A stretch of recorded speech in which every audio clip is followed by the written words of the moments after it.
we discussed in segment 44, the underlying elements that triggered my altered thinking patterns are element number 1, circumstances that break my spirit; element number 2, where I'm influenced into spiritual withdrawal. And when I give up intentionality and direction, it's the same thing as losing my soul, which is why I came up with this video. Just go through the motions and we'll make it to heaven.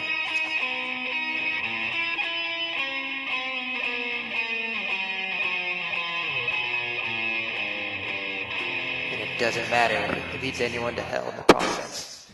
The question becomes, why do I give up so easily? This is where I speak more about synthetic truth.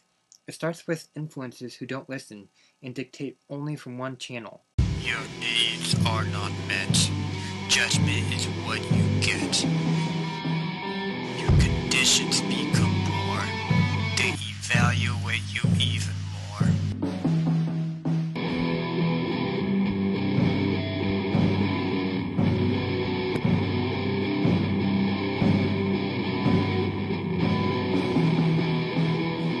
Truth becomes perspective. Value becomes relative. And love becomes a phase. Feelings is all that stays.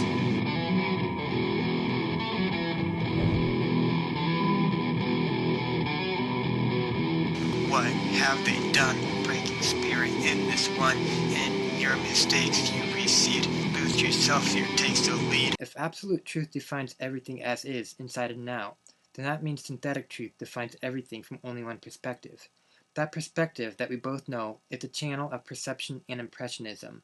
The conscience becomes structured around pleasing people instead of a relationship with God, because that appears to be the only way they will treat you with love and respect. If you want to get married, have a family, you do all this. If you want this job, attract people, you have to look like this. When one learns that reality, this is where I introduce thinking patterns into element number 3. The belief that people need to alter themselves in order to maintain a good public standing, to impersonate an alternative persona in order to have a voice or have traction among influences. If my authentic self perpetually leads to criticism and isolation, then that means I must alter myself if it leads to better results. I'm so anxious, what will they think?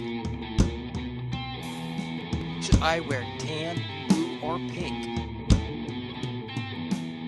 If I don't look perfect, I will not go out. Following trends is what life's about. When structured systems and people embody this as an enforced norm, it becomes the only way to survive. The problem escalates when this OCD mindset fills my head so much that it drowns my relationship with God. As systems spend so much time drilling in the head that the heart is forgotten, it is my understanding that the psych structuring behind Christianity is supposed to be rooted in love, yet it seems to be compromised by element number 4. Shifted and internalized, where people dictate their version of the truth regardless if all facts are gathered. That means if I speak it for myself and influence speak over my awareness, their words are the truth regardless if my perception or conscience disagrees. Telling me I have pride, there's only 2 outcomes. Either I defend myself or I let them be right. And of course if I agree with them, it enables this continuum of synthetic truth where I repeat thinking patterns into elements 1 through 3. I cannot express how destructive this is inside, having to stage myself because influences will immediately read into all my decisions. Now that I have addressed what I believe is a propaganda of synthetic truth, let's talk about absolute truth. I have underlying psych conditions and I can prove it. Eventually, I'll try to get tested when I can afford it. The other truth is that influences are not perfect. As much as their perspective is framed as absolute and without errors, I must discern carefully with my authentic conscience and not through my adulterated disposition. And at the end of everything that is done, I am the target by which reality attacks me just for existing, as if the origin of everything that goes wrong is my fault.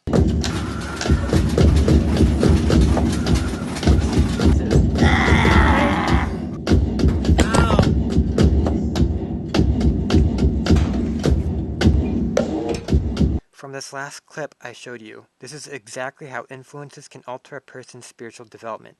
As a result, my interpretation of love, justice, and truth is distorted.